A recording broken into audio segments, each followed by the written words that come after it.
मुंबईत गिरणीच्या जागेवर उभ्या राहिलेल्या रुस्तमजी ग्राउंड इमारतीमधील अनधिकृत फ्लॅटवर कारवाई करण्यात येते। मुंबई महापालिकेचा हातोडा या अनधिकृत फ्लॅटवर चालवला जातो। यामध्ये शिवसेना शिंदे गटाचे मंत्री संजय राठोड, माजी मंत्री दीपक केसरकर, माजी आमदार सदा सरवणकर यासह आणखी काही नेत्यांच्या घरावर तोडक कारवाई होते। या सर्व नेत्यांची एकाच इमारतीमध्ये घर आहेत। या सर्व नेत्यांनी अनधिकृत बांधकामं केली आहेत असा आरोप होतोय। कॉमन लॉबीचा एरिया फ्लॅटमध्ये सामावून घेतला असून डकची जागा आत घेतल्याचा ठपका ठेवत ही कारवाई करण्यात येते आहे। तर आरटीआय कार्यकर्ते संतोष दौंडकर यांच्या तक्रारीनंतर ही कारवाई होते।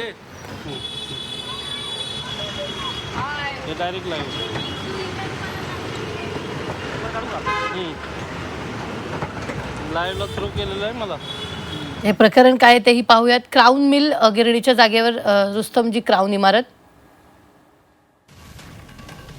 रुस्तमजी क्राउन इमारतीमधील काही फ्लॅट अवैध असल्याचं समोर, काही नेत्यांच्या नावावर फ्लॅट असल्याचं आरटीआय मधून समोर। शिवसेना मंत्री संजय राठोड यांच्या सदा सरवणकर यांच्या मुलाच्या नावावर इमारतीचा फ्लॅट, दीपक केसरकरवर दरमहा 4 लाख भाडं देऊन राहत असल्याचा आरोप। सर्व नेत्यांनी अनधिकृत बांधकाम केल्याचा आरोप। कॉमन लॉबीचा एरिया फ्लॅटमध्ये सामावून घेतल्याचा आरोप। डकची जागाही आतमध्ये घेतल्याचं उघड झालंय। बेडरूम आणि लिव्हिंग रूम मधील भिंती लोंबल्याचाही आरोप आहे। आरटीआय कार्यकर्ते संतोष दौंडकर यांच्या तक्रारीनंतर मनपानं ही कारवाई केली आहे।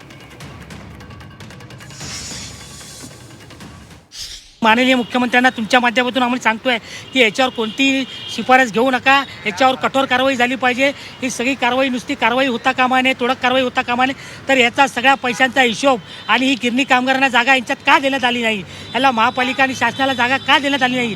पूर्णचा पूर्ण प्लॉट जो आहे तो तिथे वापरण्यात आलेला आहे, बिल्डरला गेलेला आहे आणि त्याचा गार्डन डिपार्टमेंटचा भागसुद्धा हा देण्यात आला नव्हता। म्हणजे हा पूर्ण प्लॉट गरिबांच्या घशातला, गरिबांच्या मेहनतीचा हा सगळा प्लॉट हे नेते मंडळी आणि हे मोठमोठे बिल्डर्स लॉबी काय घेत आहेत असा आमचा मुख्यमंत्र्यांना सवाल आहे। मिल कामगार म्हणजे मिल होती इथे आणि या मिलचा जो भूखंड जेव्हा मिल बंद पडल्या तेव्हा हे भूखंड विकण्यात आले आणि मोठमोठे बिल्डर ज्याच्यामध्ये DB, गोयंका वगैरे या लोकांनी हा विकत घेतला। परंतु नियमाप्रमाणे या गिरणी कामगारांचं कुठलंही पुनर्वसन करायचं असेल किंवा डेव्हलपमेंट करायचं असेल तर वनकड करून भाडाला प्लॉट दिला पाहिजे, गिरणीला प्लॉट दिला पाहिजे, अशा प्रकारची योजना होती। परंतु वास्तविक असं आहे की एवढ्या मोठ्या चांगल्या ठिकाणी असणाऱ्या भूखंडावरती गिरणी कामगार मात्र बिचारे वंचितच राहिले, त्यांना काही घरं मिळूच शकली नाही मुंबईमध्ये।